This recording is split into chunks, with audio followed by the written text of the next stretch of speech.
To the regular Friday program of the City Club of Portland. I'd like to welcome our radio audience, City Club members, and their guests. I'm Mary Kramer, president of the club. I'd like to introduce our new members first, and I'd like for them to stand as I call out their name and remain standing until I've introduced everyone. First of all is Robert Baylor, management consultant. Sarah Cleveland, Fulbright Scholar.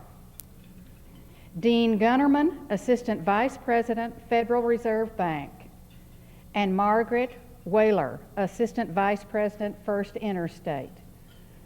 Please join me in welcoming our new members.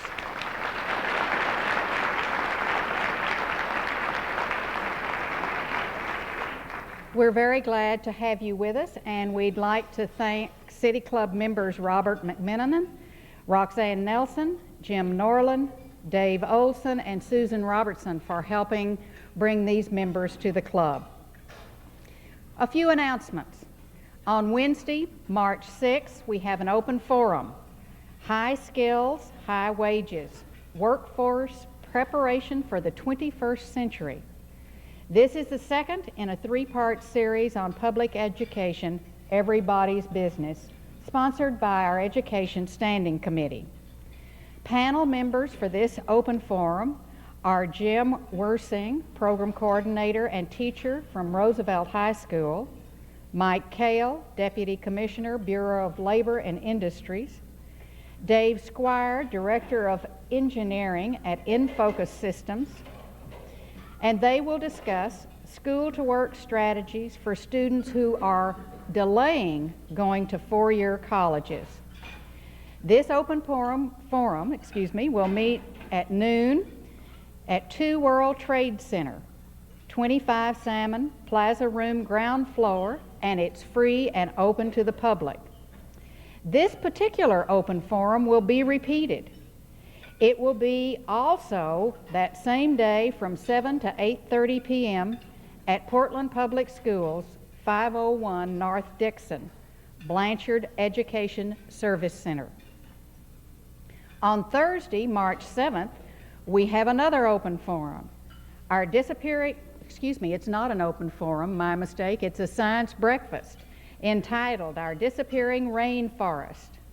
It's sponsored by our Science and High-Tech Standing Committee and features David Gorshov, PhD, Assistant Professor of Botany from Miami University. He will discuss the crisis that's affecting the rainforests of the world and examine factors that are threatening the destruction of this natural resource. You don't need a reservation. Continental breakfasts will be available for purchase 7:30 a.m. at Pyle's Technical Bookstore, 33 Northwest Park Street. Again, this science breakfast is free and open to the public. A week from today, we're going to have Portland City Commissioner and City Club member Earl Blumenauer. He's going to speak on new rules, new roles, great expectations, Metropolitan Portland in the 1990s. We all know that growth pressures are mounting at a time when resources are being curtailed. Commissioner Blumenauer will discuss the challenges that are facing us and the potential that's out there for government restructuring to increase regional cooperation. He'll even call on cities' clubs' Willamette County concept and the recent voter approval of Metro Home Rule. We'll be at the Portland Hilton. I'd like to bring your attention to brochures that are on the table about City Club's leadership course. It will be offered again starting March 20th. Entitled Pathways to Leadership, this is the third in the series of this course. Linda Langley is our trainer who will be with us again, and we're delighted about that. The brochures on the table have registration forms. If you have questions, you can call Nancy Hedin at the City Club office, or if you're ready to sign up, just fill out the form and send it in. We also want to remind folks that guests are welcome at our City Club Friday programs. All you need do is call the City Club office and talk to Jenny by 5 o'clock on Wednesday before the program, and she'll make you a reservation. We do have to let the hotel know how many people will be here, so reservations are important. Our board host today, seated at the head table, is Cheryl Warren. She's a member of the Board of Governors and Executive Director, Department of Insurance and Finance, Employee Services for the state of Oregon.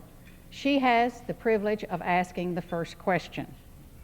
The second question today will be asked by Roger Smith, who is a member of the Arts and Culture Standing Committee. He deserves special recognition today, for he lives in Eugene and travels to Portland to participate actively in the club. We're delighted that he is with us today and is able to ask the second question. After his question, we open the mic, and there are also cards on the table for you to write written questions, to questions from City Club members. This is a privilege of membership, and we hope that as many of you as possible get a chance to ask your questions. We do ask that you ask a question and not make a statement. And we also ask that you limit yourself to one question so that all who have questions get an opportunity to ask them. Now let's get to the program. Today we're featuring a woman pioneer in a male-dominated field. One can't help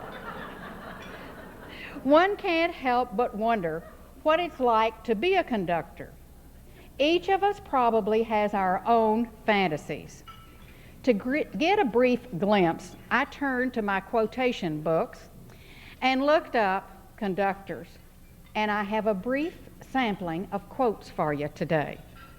First of all, Arturo Toscanini, speaking to a trumpet player, quote, "God tells me how the music should sound, but you stand in the way." Dmitri Mitropoulos, "I never use a score when conducting. Does a lion tamer enter a cage with a book on how to tame a lion?" And Eugene Ormandy, "I'm one of the boys, no better than the last second violinist. I'm the lucky one to be standing in the center, telling them how to play." You can begin to embellish your mental picture of a conductor, and our speaker will help by adding her insights and perceptions. We're pleased to have with us Marin Alsop, the first woman to receive the Koussevitzky Conducting Prize to conduct the Boston Pops, and she has the unprecedented honor of being twice awarded the Leonard Bernstein Conducting Fellowship to Tanglewood. She was educated at Yale and received a master's from the Juilliard School. This is her second season as music director and conductor of the Eugene Symphony Orchestra. In addition, she's music director of the Long Island Philharmonic and artistic director of Concordia, a chamber orchestra which she founded. Please join me in welcoming our speaker, Marin Alsop.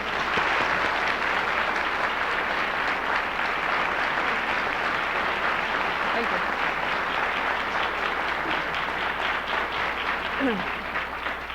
Thank you very much.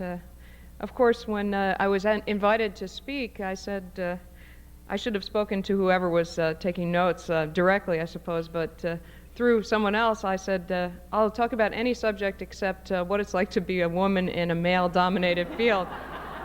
So clearly, the anything but did not get across in that conversation, but it's an unusual spot to be in always because I'm certainly not the first woman conductor, but it's a position that is getting a lot more notice. There are a lot more women conductors suddenly. You have an assistant conductor here in Portland now who's a woman, and you know, it's just suddenly it seems like overnight there are women conductors everywhere. Of course, that's not quite how it went, and I certainly had no visions when I was going into this field. I mean, had I been slightly more intelligent, I wouldn't have gone into this at all, because when, you know, there's so many handicaps. I mean, being a woman was, I never even considered that part of going to be a problem. I mean, it was more a problem.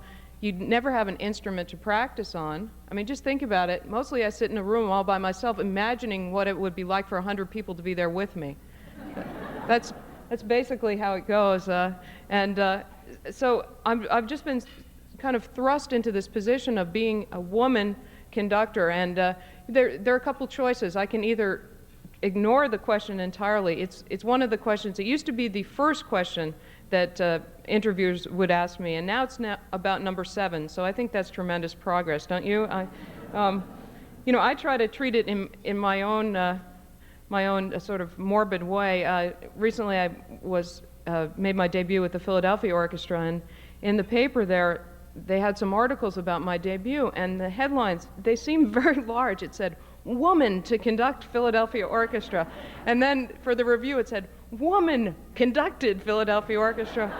So I took all the articles and I cut out the word lizard, and I replaced woman. But to me, that's what it feels like. I mean, it seems very strange. But it's you know, more importantly, I think the quotes that Mary put forth are indicative of the misconception, especially these days, of what a conductor is, what a conductor does. When I was in Philadelphia, the orchestra musicians gave me a page of quotes actually about Ormandy, and you know, they used to, one of the things about Ormandy, the conductors had such power in the old days, so to speak, that if he went like this to you, that meant 2 weeks' notice.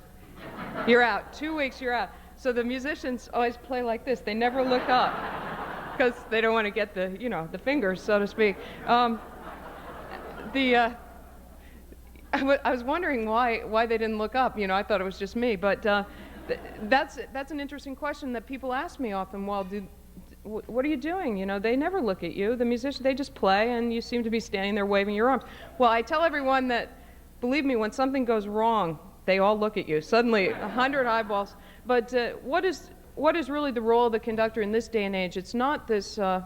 It's not an autocratic dictator. You know, this is no longer the situation of the European maestro who's up there with all the power. I think that's the inherent real conflict, that people think that the conductor is this all-powerful. Maybe it used to be that way. I mean, I certainly think it was an inappropriate role for the conductor, because the conductor's role is basically to be the only thing I can liken it to is if you were directing a play, you'd be the director. You have to take the written word and somehow convey it to the actors so that they then convey it to the audience. So you're really the messenger for the real artist, who's the composer. So basically, I feel it's my responsibility always to investigate what the composer wanted, to really try to get into the head of the composer.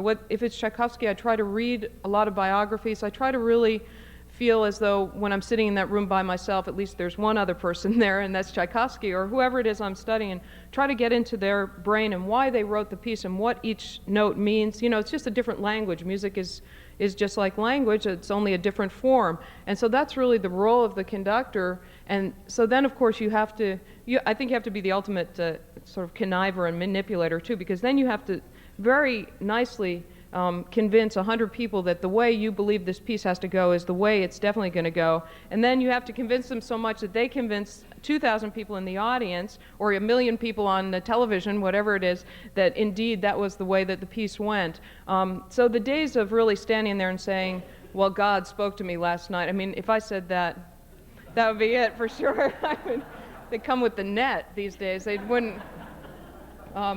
But for me, being a conductor, it was never a question. I was brought up in a musical family. Both my parents are professional musicians, so I think it was an a priori situation. They were training me prenatally. You know, apparently they would play all the different instruments to my mother's large belly and see whether I would kick or not, so that they could hurry up and train me as soon as I popped out, whichever instrument. So they decided my father's a violinist and my mother's a cellist. So they thought piano would be nice. They could have a little trio. That would be perfect. So I think they wanted a chamber group, not kids. So so they started me on the piano when I was 2. I mean, I don't even know how I reached the piano when I was 2. And so I had a major career until I was 6, at which point I started having nightmares that the keys were shark's teeth. And so they would take me to the piano. My first nervous breakdown was when I was 5.5. And I wouldn't play the piano anymore. So that was it. They said, well, it's hopeless. Why do we have this kid? She's not even going to be a musician. And so they let me alone for a little while. I mean, it's a good study in how far you can push kids too, and how early. A lot of parents ask me, well, is it ever too early to start kids on an instrument? It really depends on what your expectation is, I think. They took a new approach next, which was that they tricked me into the violin. So we lived in Manhattan, and it was not a fun place to grow up. You couldn't go out, and so they said, how about going to camp? You can go horseback riding, and you can go swimming, and we probably had a couple months of build-up like this. And right before I left, and they said, by the way, you might have to play the violin. So I didn't care by then. It was okay. So I was 7, and they sent me to what's fondly known as the concentration camp for violinists. But for some odd reason, whether it was that it was hands-off for my parents, or whether the violin was the instrument of choice it took, I loved it. It was a bit of a struggle. The first summer I was supposed to practice 5 hours a day. I'd play for 5 minutes. I didn't know how to play, And then I want to go swimming. Well, they had no swimming. There's no horseback riding. There's none of that stuff. But I fell in love with playing the violin, and that's what stuck with me. And but I was already there were some questions. I started playing in orchestra. I loved orchestral music, which most kids don't really take to that. I love the sound of all the, I think I call them tumpas, the trumpets. I don't know. I loved big brassy sounds. So they got me in an orchestra when I was 8 years old in all county. I just sat in the back, and I couldn't really play yet, but I loved sitting there and listening to all the sounds. And they noticed that I've been getting a few comments now from my teachers. I was in the pre-college at Juilliard, that I was moving around too much when I played, and I was making faces. And then I went to see Leonard Bernstein, and I was sitting in the front row, and he was going wild. He was jumping off the podium, he was spitting, he was doing all these things. And I said, this is great, this is what I can do. Because, but it was more than just being drawn to that. It was really a feeling that somehow I really knew, even being 9, 10 years old, however old I was, that this was something that felt right. It was I never had any doubt from then on that that's what I was going to do. From that moment, it was a real, almost a spiritual experience. And of course, I went and told everyone at Juilliard. I made the announcement. Oh, everybody wanted to know what I was doing, and I said, well, I'm going to be a conductor. And they said, oh, that's nice, but girls don't do that. And that was the first inkling I had that this would become an issue in later life. And I was very, very upset by it, of course. And I told my father, and he was upset too. But the next day when I got up, I went for breakfast, and he had bought me all these batons. So they're sitting on and that was just their subtle way always of being extremely supportive of whatever I wanted to do. So I always had the attitude that my parents have the attitude, and it's sort of an attitude that I like about being part of Oregon too. It's an attitude that it doesn't matter what you look like on the outside, you can do anything you want to do, and people are going to be receptive to that. And I always had that feeling, and I really, all through my teens, I started studying scores, and I never bothered to tell anybody else about it because I thought they'd say, well, you just simply can't do that. You can't. And really, I went through college, and I started studying more and more scores, and I gradually would work my way. I was usually concertmaster of the orchestra because that's the closest you can get to conducting. I'd be trying to lead the orchestra from the back of the second violins. It's very hard to do all by yourself back there, So when I worked my way up, I'd start sort of telling the conductors what to do. Well, I think your tempo's a little slow there. I mean, it was so obnoxious, but they put up with me, and I was always leading. I loved to lead, and just loved to be in the whole piece and trying to decide where it was going, and if the conductor didn't agree, I would try to make him force the piece to go that way. I don't know how they survived me. But gradually, when I went back to Juilliard, I still hadn't formally started studying conducting. I was still violinist, and I decided that I would start taking lessons privately rather than doing anything else. So I found a terrific old Viennese man who, really got me started. He loved Mozart, loved music, and he could have cared less if I was a lizard or not. He didn't mind. And so gradually, of course, then here comes the issue of, well, what are you going to do about practicing? It's fine to stand there, and the record, it doesn't make any mistakes, and there's not. So I'd say to my friends at school, well, listen, if you want to come over tonight, we could play some cards, and why don't you bring your instrument? So we'd do that, and we'd play some cards, or we'd, fool around, have a couple of beers, and I'd say, well, let's read through this Mozart symphony. So I'd have 5 people playing a Mozart symphony. It was bad. Then I'd get a pianist over, oh, do you mind filling in the parts that are missing, all this kind of thing. So that's how it started, really, and of course my aspiration became greater and greater, and then I couldn't fit any more people, really, in my apartment, and then I had to take them out to dinner because they were getting bothered, so I couldn't afford that anymore. So basically, this is how I got started. My friends and my colleagues, they said, look, we think you should do this. We think you've got something. Keep trying. Come on, let's go. So I saved enough money. I was doing very well in the freelance field as a violinist. I'd retired from Beethoven Symphony. I was playing Kentucky Fried Chicken commercials and making a lot of money. So it seemed artistically that I wasn't making much compromise, so I felt I could invest that money somewhere important. So I saved $10,000, and I hired all my friends, and we did a concert. And that was the start of my orchestra called Concordia, which I still have, which we do a series now at Lincoln Center. But it was key to my growth to start with an orchestra of my peers. As you can tell from the quotes, it's not common for your trumpet to stand up and say, that's really unclear, Marin. I don't know what you're doing. When you go from the piano to the fortissimo, I mean, if they did that in a professional setting, that you'd have to fire them. But of course, with my friends, they actually became my teachers as well as my colleagues. So it became a real team effort, and they wouldn't interrupt and be rude or anything. But after the rehearsal, the first problem I had was besides that. The physicality of conducting is difficult. It's not just that you have to beat time, but your job as a conductor is to actually convey what's in the music with your gestures. So, for example, I'm trying to think of, if something's very, very high and in the woodwinds, you're not going to conduct down here where you would conduct really the basses, and you really want to show the orchestra what is in the score. And if it's loud, you're not going to conduct like this, but if it's soft, you're not going to conduct like this. I mean, you will see people do this, but you really have to, I mean, not near here, of course, but, so, that physicality of it is very difficult, but there's the whole aspect, the interpersonal aspect of, it's always like 100 against 1. The odds are not in your favor ever as a conductor, and, the first thing that I realized, I'm not sure if it was I've talked to other women that have this issue, so I think it might be a women's issue now. This sounds very serious, but every time someone played a wrong note, I said, I'm sorry. So this was very, very hard to, we'd be going along and somebody would make a mistake, I said, oh, I'm sorry.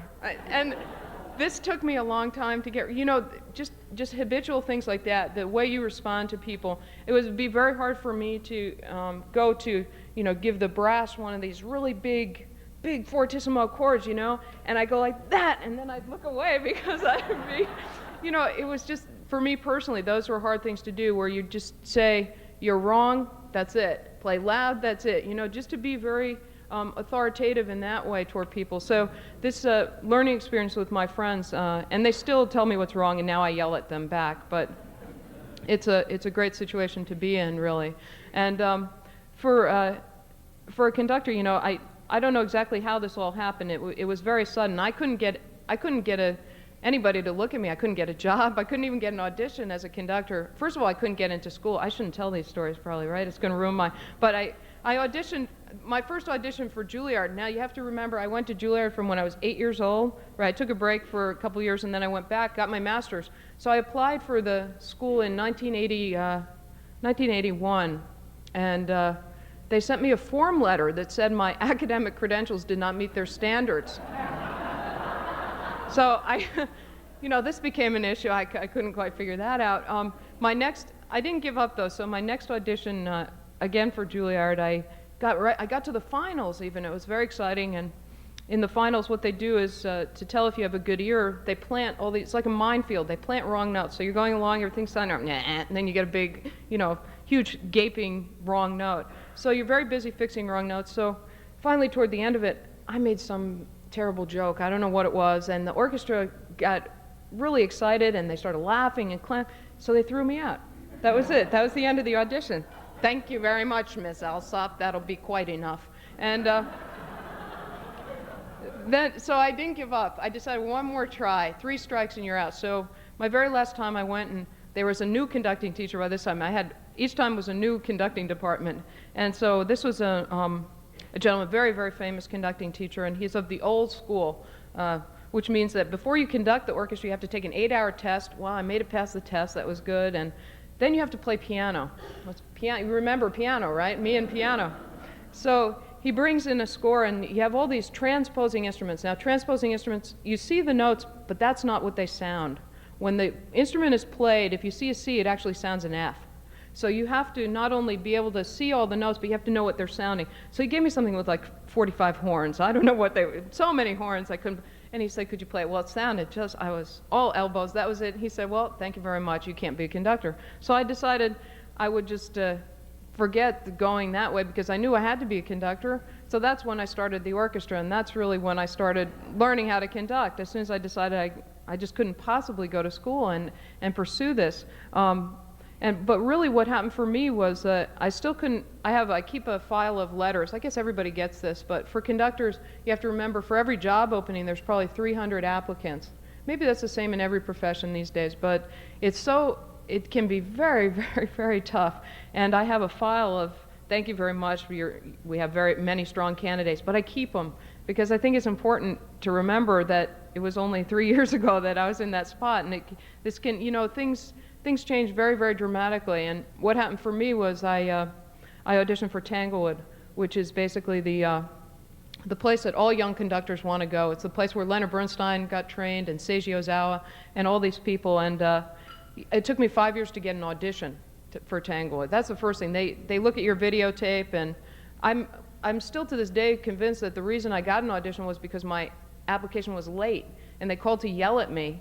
And when they called, they said, well, but the guy that looks at the tapes just came in, so we'll give him the tape. So I'm convinced that because mine was the only tape he looked at that day, that's why I got the audition. But I didn't really care one way or the other. Tanglewood was the experience of a lifetime, really, that got me started in a career. And it was of course, once I got a fellowship to Tanglewood, I was convinced that I was going to have a coronary so that I couldn't actually experienced the excitement of finally being a conductor. I'd been working up for this since I was 10 years old, but indeed I didn't die, and I went and I met Leonard Bernstein. Now this was the other great thing. I mean, I was going to have a double coronary because I was going to Tanglewood and I was going to study with Leonard Bernstein. And well, maybe I should tell you a brief. Do I have time? Can you yell at me if I'm talking too much? Okay, good. My prepared speeches always go quite over, but I have to tell you one other story before I digress about Tanglewood. I had managed to get accepted to go with Leonard Bernstein to Germany the summer before, and it was all done because I had a good friend from the New York Philharmonic who wrote him a personal letter and all this. So I went to Germany, and it ended up not being at all what I thought it was going to be. I thought I would study with Bernstein at a festival. Well, it ended up being a conducting contest, and there were 20 conductors.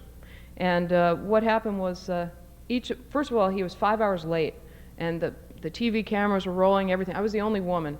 So they're very interested in me, following me around. I was a wreck. I thought, I'm never going to make it through this. And they had asked me what piece I wanted to play, so I selected a piece that I thought would be great. It was Till Eulenspiegel by Strauss, very big. They wanted us to use the whole orchestra. So, countdown, and we've been waiting for hours, and finally he comes, and so, speaking of feeling as though you're in the presence of God, I mean, it was unbelievable, the kind of mystique and aura he had. I was just beside myself. So I stood up on the podium, and the librarian came up to me and said, "Oh, I'm sorry, your music has been stolen." I said, "What do you mean my music's been stolen? Can't have been stolen. There's nothing around here but cows. I mean, we're in the middle of nowhere." We're in Schleswig-Holstein. There was nothing there. It was a big barn and some cows. Anyway, I don't know what happened to the music, but they didn't have my piece that I had prepared. So Bernstein is now standing next to me, and they're saying we don't have the piece. He says, "Well, what else is on the stand?" They say, "Oh, Beethoven's Second Symphony." So I'm like, "Oh yeah, how does that one go? Oh God." But so needless to say, I conducted for about 30 seconds, and he never really looked at me. So that was the end of that. So the next time I saw him, I sort of kept to myself that whole time. It was a devastating experience, because I had been living for this moment. So when we got to Tanglewood, I had been doing very well the whole summer, and they picked me to conduct a concert with Bernstein. But the whole build-up the whole summer had been to his arrival. So he came in, walks in the conducting room, and this room, which normally there are 20 people in, there are 500 people in today, and he's looking around, and, it's really the dead silence when he walks in. And he says, "Now, where's Marin?" And you think, "Oh my God, God has spoken." I was so, and he looks at me, he says, "Don't I know you?" And so I just, I didn't say anything. I was probably speechless. I just shrugged my shoulders, and we started all over again from that moment on. So whatever history was there, but interesting. We never talked about the German experience, but the last concert I did with him, actually that I split with him this last summer, I went to Japan with him to do a festival, and he asked me to conduct Beethoven's Second. So I figured that somewhere he really indeed did know what had happened. But Bernstein is a I'd just like to talk about him for a second, because I feel privileged to have known him so well, and even though it was just a very short amount of time. Bernstein broke all the molds that we have. It's one thing to be a woman conductor, but the thing that you might not be so aware of is that it's really difficult to be an American conductor. I don't know if you've noticed lately, Philadelphia just is replacing Riccardo Muti, and it's Savalich, East German conductor. New York just had an opening, and they replaced with Kurt Mazur, an East German conductor. Most of the conductors of the major orchestras, forget them not being women. When you look around, they're not even American, and they're certainly not, under 50 years old. Then I'm young. I know the young thing will change. That's one thing. But I'm not sure about the other two. But so being a part of Bernstein, you have to remember Bernstein made a name for himself as an American conductor. When he conducted Mahler, or when he conducted Beethoven symphonies in Vienna and in Germany, you couldn't get into the place. This is unheard of, that because the Germans, they have the direct telephone number to these pieces. Americans don't know anything about music. We know, but when Bernstein would conduct, everybody would go. And he broke all those molds, and he was a superstar in conducting from the age of 26, when the story goes that he had no idea that he would be suddenly making his debut, but he told me that he knew this guy was sick for a month. He'd been preparing. He said, "Never tell the press what really happened." That was his. But it was a great inspiration for me to be able to work with him. The key elements, I think, that I learned from him, and I'll try to continue to learn from him, were that the conductor is not the focus of the music. The composer is the focus of the music. It goes back to what I started by talking about, that if you become the center of what's happening and your ego gets so huge, you're never going to be a great musician, because you stop being a messenger. A lot of people think, that when they heard Beethoven, they heard too much of Bernstein. People ask me that. Well, I hear more Bernstein than Beethoven. But when you know him, you know that it's because when Bernstein conducted Beethoven, he became Beethoven. I mean, the guy, he was possessed by these composers. He would stay up all night, you know, communing with them and talk. I see him now. He's sitting up there talking to Mahler. Well, that G sharp was wrong. I know it was. But that kind of, you know, unflailing dedication to the music, and I hope that in some way all these things about being a woman or being a lizard or whatever it is can really be let go, so that the ultimate goal really is to be a messenger for the composers, and hopefully we'll have more and more women composers too, and there won't have to be concerts of just women's music. And you know, hopefully the next time an article is written, I won't be with the same 4 people. I feel like I live with these other 4 women conductors. Every article has, you know, the same 4 pictures, and you just, it's such a disservice, I think, ultimately to the concert goer and to the listeners and to the musicians. And I think, I guess you have to be a pioneer. I guess you have to be a spokesperson when you end up in this position. But hopefully it's changing quickly. I mean, look what's happened in the first woman to play in an orchestra wasn't until, in a major orchestra, it wasn't until 1963. So it's moved rather quickly. Certainly, I'm looking forward to the day when the Berlin and Vienna Philharmonic have their first woman player. They're still all male, so, or perhaps their first women conductor. Who knows? We don't know. But why don't I take some questions now, if there are any? I sort of gave you my whole life story. So.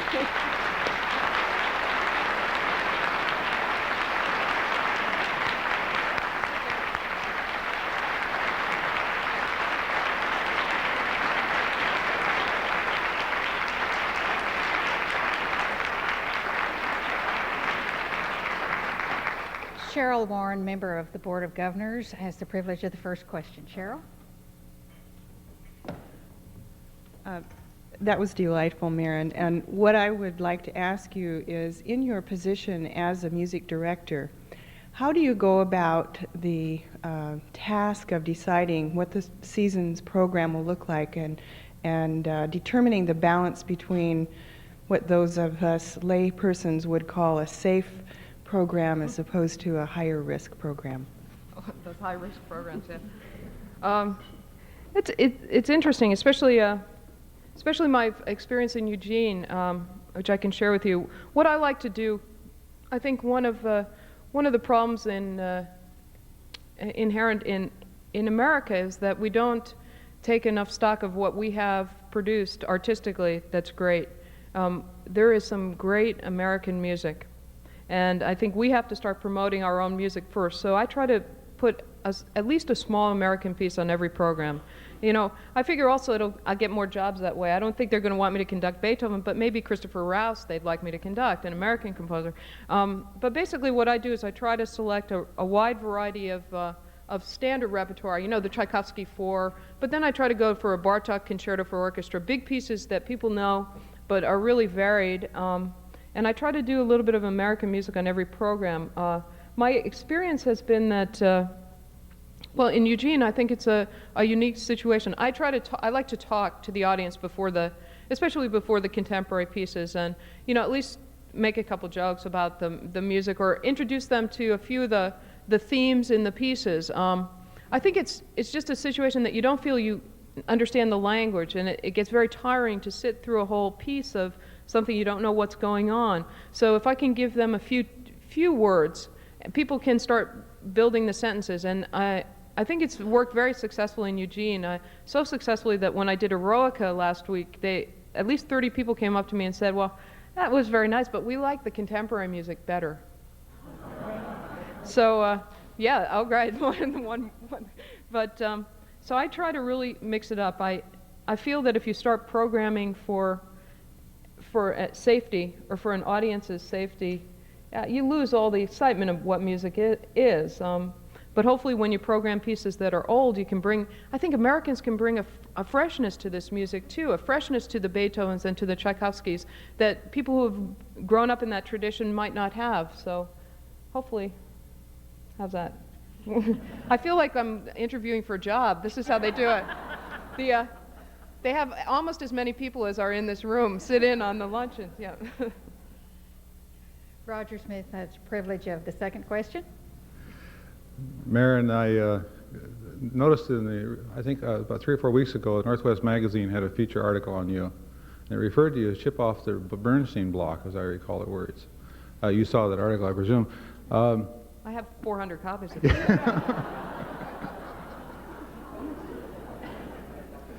My question, I guess, gets back to the comments that made just a moment ago, and that is that I think maybe one of your real strengths is in explaining modern music, explaining it in such a way that people, even like myself, who might even begin to understand Bartok. How is it you go about making sense out of nonsense? Yeah, well, let's see.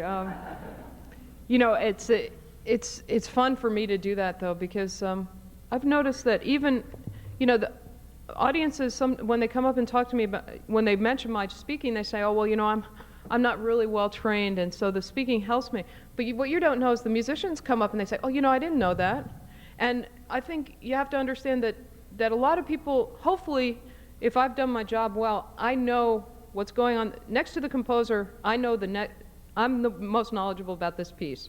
You know, if my job is done well, I know the piece inside out, and I've also tried to motivate the piece. That's the important thing. You know, if it's a theme, if you start with an idea, okay, so how does that idea, it's just like great literature, you know, you have an idea, and how are you going to develop it, and where's the story going? And everything has a view and an overview and really a story to tell. That's what music is, you know, a great communicator. And if you really just break it down a little bit, people start seeing that. I mean, you don't want to break it down too much because then it becomes a little bit pedantic, and also it takes away that imagination, you know, when you let your imagination run.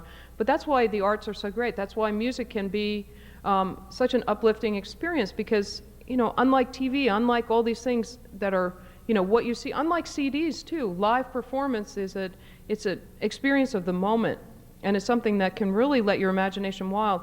But of course, if you don't know the first thing about the first idea and where that's going, then you don't even have the tools to begin to listen in a comprehensive way. And I enjoy talking to the audience. I enjoy trying to break the piece down for myself, and I guess that's what I try to convey. And you better be careful, the man that wrote the article's here, so. Hi, David. What do we do now? Okay. We have a written question. Do you still have a group called String Fling? Well, String Fling, that's interesting. No, I have String Fever, but String Fling could be another, that could be a sub-branch. String Fever is a group, we recently appeared in Eugene, so I guess that's why someone knows about it. This is another one of my ideas that everyone thought I was nuts to pursue, but when I was in my early 20s, I got possessed by American jazz. I don't know what came over me. Suddenly I had to play jazz and listen to it, and I decided to start a swing band. Well, being a violinist from Juilliard, a swing band is not what you start. I mean, a string quartet is okay, but anyway, make a long story short, I started a 10-piece string swing band, and it's called String Fever, and that's the only playing I still do. We do all original swing music, and we're appearing in Eugene again next February, and we're making a CD this summer. And we're trying to get a job in Portland, so if anybody has any ideas. How is that? That's good. The Hilton, maybe. No, I don't know. Dick Dougal, City Club member. How many months or how many years do you live with a piece that you've never conducted before you're willing to put it on a program? Yeah, that's a good question. It really depends on the piece. Of course, for me, the exciting part is that almost every time I conduct a major work, it's the first time. You know, I'm still young enough in this career, and there's so much repertoire to learn. It's exciting and daunting. I try to spend, though, at least, I'm trying to say for a symphony, it depends. I'd say probably 2 months learning the piece, at least 2 months. If I had my druthers, I'd probably spend, you know, at the beginning of my career, when I had 6 months to study a piece, I could spend that time. You can actually spend as much time as you have, but you have to make a commitment to spending a certain amount of time with a piece to grow with it. But even by the second concert, it already feels different and changes, and your ideas have changed, and your tempos have settled a little bit. But it's an incredible amount of study time you have to put in. Eric Fishman, City Club member. On the funding of the arts side of things, we have an ongoing debate here in Oregon, and I'm sure everywhere else does, between the balance of state funding and civic funding and private fundraising and revenue generated by tickets. And the arts kind of are up and down. In fact, I think we're 41st out of the 50 states in arts funding, yet we seem to have a decent amount of arts. And I know that you have, I know you travel a lot and get to work in other cities and other countries. Do you have any observations or commentary on what we can do as far as a good system for stabilizing arts funding? Oh, if I did, I'd probably get a good job, right? It's such an incredibly demoralizing situation.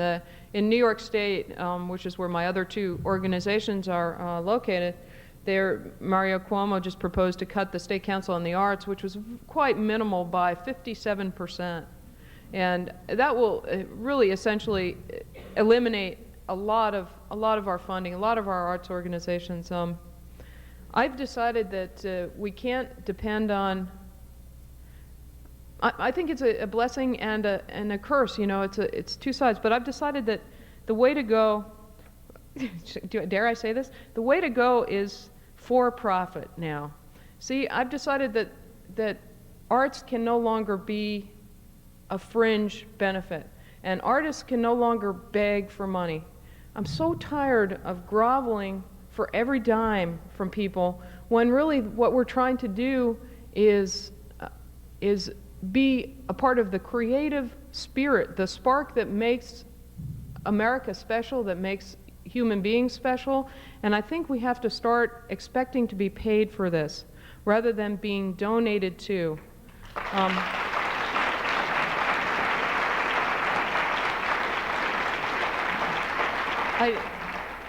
I don't know exactly how this is my latest idea as of yesterday, but I've decided that instead of going to corporations where I've been going and, you know, I need $50,000. Well, if you could give me $30,000, I mean, it really reduces your artistic output. I'm telling you, to have to grovel like that. But I've decided that it's going to be their privilege to give me $1 million. It's not, but that's the way I'm going to go with it. Instead, we're going to try it. I'll let you know how it works. I don't know. God, it's a struggle, though. I know everywhere. Michael Wells, member. This is perhaps sort of a follow-up question to that. One of the things that James DePriest has been credited for in Portland has been the change in the stature of the orchestra and indeed of the arts. He is partly credited with getting the Performing Arts Center built, getting the symphony members full-time jobs and so forth. What do you see a conductor's role in developing the organization as opposed to playing the music? Well, as a music director, I think that's your obligation as part of the organization. You're going to be the vision for where the organization goes. If you're just the conductor, usually it's music director and conductor. Conductor is the music part, but I think you have a strong obligation. I think what Jimmy's done is fantastic, and I think that kind of commitment to the community, because you own the orchestra. That is a representative of your interest, you know, and we can only play if people are interested in hearing us, and we can only play if you're only going to be interested if the quality is at a certain level. And I think all the arts, we have to figure out a way that they can contribute more to the community. I don't think music should just be this thing that you go to hear and then it's over, or the thing that you pay $15 and you put on your CD player. It's a creative process. I mean, that's why people don't really understand what conductors are doing, because they just go to the end result. I'd like people to get more involved in the creative process somehow. I hope that, well, now I'm off on my own tangent, but I think that the possibility for music videos and classical videos is endless.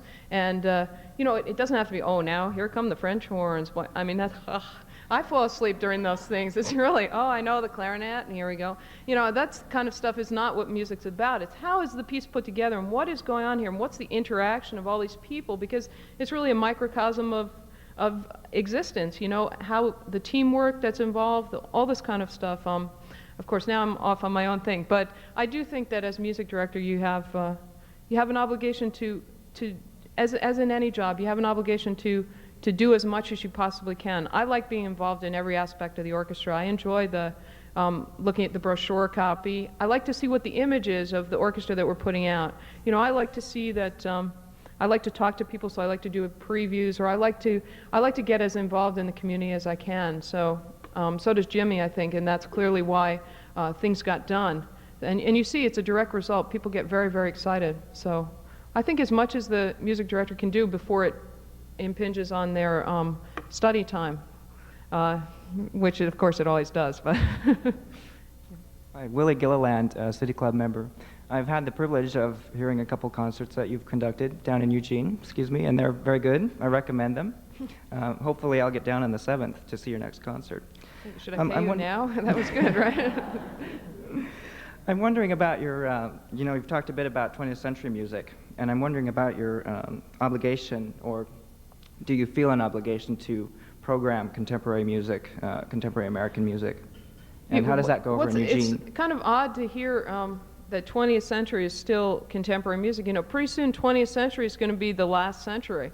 I mean, music that was written in 1940 is old now, you guys. I mean, we're almost into 2000. And I think it's all a hype. You know, we just have to break through the barrier of people saying, oh, 20th century music. I mean, the 21st century, what are we going to say? 20th century music. And then, you know, nobody will know all the music of the 20th century, and it's almost over. The stuff being written today is more listenable than the stuff that was written 20 years ago. The composers came back from that road they took, you know, through wherever they went. I don't know where they went, but it was hard to listen to for a while. And they've come back to trying to appeal to their audience, and some beautiful music is being written. So I think it's important to play all kinds of music. I stay away from early music because we have all those specialty groups now. I'm going to let them sort of die out, and then I'll come back to that. But yes. I'm thinking, my name's Dave Olson. Hi. I'm thinking of how you build a constituency that's going to pay enough so you've got a for-profit orchestra. Oh, good. And it's What did going you to come take up a while, with? but I think you've got to work with the children. And you're so close to that age that you might know how it's done. Yeah. Listen, I think, oh, that was nice. Maybe we should just leave that. One of my big projects and something I'm very involved with is working with kids. In New York, we go to a school in Bedford-Stuyvesant. We sort of drive to the school and then run out of the car into the school. It's the worst neighborhood you've ever been in your life. These kids have no music at all, and they're extremely talented. But what we're trying to do is, I've always had this dream that music is not, it's not this old thing. You know, here's real music, and then there's all the stuff of today. You know, it's not like that. Music is a continuous thing. I mean, rap music, what's happening today is related to Beethoven. It really is. And if the way to get to kids and to explain Beethoven to them is through rap, that's what we're going to do. So we wrote a rap, the symphony rap. Hey, everybody. I mean, it's really cute, and I could do it for you later, but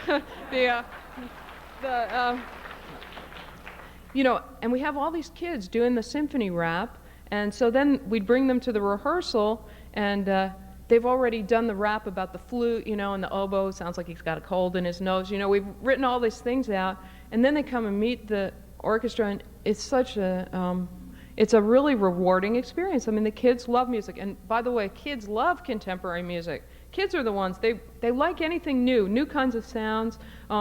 That's what should be happening, and I agree with you 100%. We're trying, right now it's a three-man band. It's me and the pianist actually that's soloing with the orchestra next week. She comes with all her synthesizers, and then I have a composer friend who plays guitar and violin, and the three of us do all these concerts all around New York. We don't get a dime for it yet, especially now that they've cut it. It doesn't matter though. It's really the idea that you want to get out there and do things. In Oregon you have, I think, probably the arts are going to get cut now with this Measure 5, or they probably already have been, but we're trying to do concerts that go from preschool right through high school. I mean, and that's pretty masochistic, going into high school and doing concerts for the kids, but you know, I think it's important to do that. If you can tell me now how that'll translate into making us for profit, I'll hire you. I don't know exactly. I guess you can never charge enough in tickets to make it a profitable venture, but I think everybody should want to participate. And maybe it's through the kids. It's sure it's fun, though, working with the kids for whatever reason, whether they go into music ever or not, but they seem to love it. Yeah. Mary McCarthy, I'm a member. I've noticed that your personality is very humorous, and that's not what I usually think of when I think of a symphony director. And I'm wondering if that's something that you consciously do, or is... Oh, God. And that do was you think... one, of course, at Juilliard, humor. That's the... Well, does that work to further yourself in this career? God, I don't know. I think a sense of humor never hurts you in business. You know, and being a conductor, dealing with a lot of people. Look, when you're dealing with 100 musicians, and they've been practicing since they were 4 years old. Basically, by now, they're mostly underpaid. They're mostly, a lot of them are upset at where they've ended up in life. You know, that maybe they want a solo career or not. But you come into a situation that's already fraught with personal problems. You know, each person brings their own stuff. And I think if you can keep a sense of humor about it, it's a way to balance things. I find that musicians play much better when they're laughing than when they're cowering. Just like anybody, you know, people perform better when they feel good about what they're doing. You have to balance it, though. I mean, it can't be a stand-up comedy routine. You know, I'm learning how to say, well, that's very funny, but learn the notes. You know, that kind of thing. I'm learning. It's a delicate balance. Well, I think you do it very well. Oh, thank you very much. Alan Oliver, member. I think we've all been interested in hearing the anecdotes of your professional development. Could you tell us what it was exactly that clicked in your coming to Eugene and auditioning for them? What you think it was that made them responsive to you and ultimately hire you? Yeah, it was, I think the search process for the Eugene Symphony, as it probably is for many orchestras, was very, very in-depth. They flew me out here and they had, as I said, interview with 100 people or so. And no, they had a series of interviews that were very, very well planned out. The whole process was organized. It was led by Roger Sadak from Eugene, who's a formidable leader and business person and an artist himself. And I felt that they had a vested interest in this. And they had musicians also involved in the search process, which was very important to me, that it wasn't just a board of directors picking a music director, you know, but the musicians who had to live with this person day in, day out. And then they changed the process. They were going to have some guest conductors come for a season, and then they decided we can't go for another year without a music director. So they flew the I think it was 5 or so finalists back, and we did an hour and a half of a rehearsal with the orchestra. And that's basically what it was. I think, you know, it's a chemistry, really, that you have to feel. It has nothing to do with the quality necessarily. You know, you want to see the potential in the orchestra. I heard the potential, but I also felt the chemistry was right with the community. They're very interested, and you see that my take on that was right, because right now all of our concerts are sold out. I mean, you can't get a ticket for the rest of the season. So you sense that the community was just, you know, they wanted that. And all it took was, you know, a little bit of an extra push to get them to that place. And as a musician, there's nothing greater than looking out and having a full house of appreciative listeners, especially listeners who want you to talk and be, you know, get them involved. I didn't mean it to sound like that, but, you know, who want you to involve them more. So I guess that kind of chemistry really is what sold me. I don't know what sold them. Last question. Bill Weber, member. You're a breath of fresh air. Thanks for coming today. Oh, sure. Thank you for having me. But now, what comes next? Would you care to share with us, if you have a career plan, career goal, what's your next dream? Oh, God. Well, I'm excited. I'm going to, I guess, get through the weekend is my next dream. I'm going to conduct the Boston Symphony in a television special on Sunday night, so I'm flying there tomorrow. So I'm just hoping to get through that and not make a mess of that. But, you know, I guess my my whole approach to this conducting thing has never been, I never felt pressure to achieve in it. I never felt, I was very successful as a violinist, and somehow once you succeed in one profession, it was a different kind of approach to conducting. I felt I could bide my time, I could always wait. The most important thing for me was to always be learning and always feel that kind of commitment. Sometimes you can get, oh, well, I want the job that will give me the limousine, or I want the Learjet, this kind of, or I want to be a conductor of one of the top 5 orchestras. I never think that way. I guess I think that certainly it's a great experience to conduct the major orchestras. I want to conduct some in Europe because I want to hear that sound, the European sound. So I'm looking forward to doing quite a bit of that in 1993. I guess basically I'm just trying to continue to build, and I don't look too far ahead, for the next job or for the next position. I think that's affords me the luxury of pushing the Eugene Symphony a lot further, because I'm living for the moment as the music director of the Eugene Symphony and the Long Island Philharmonic. There are a lot of things that we can still do here, and I hope to achieve those while I'm in this position. And I'm looking forward to some wonderful guest conducting. I'm doing Los Angeles Philharmonic next year, so if anybody's down there, please come and join me there. And I guess I'm so happy. It's hard to say that, actually, because every day I get up, I feel like it's Christmas. I have these scores to look at. It's so much fun. I mean, how can you earn money to make that much fun? It's beyond me. I love what I do so much that even if it ended tomorrow, I would be happy. So it's hard to think of it being any better. I guess it will get better. I hope so. Anyway, thank you very much. Appreciate it.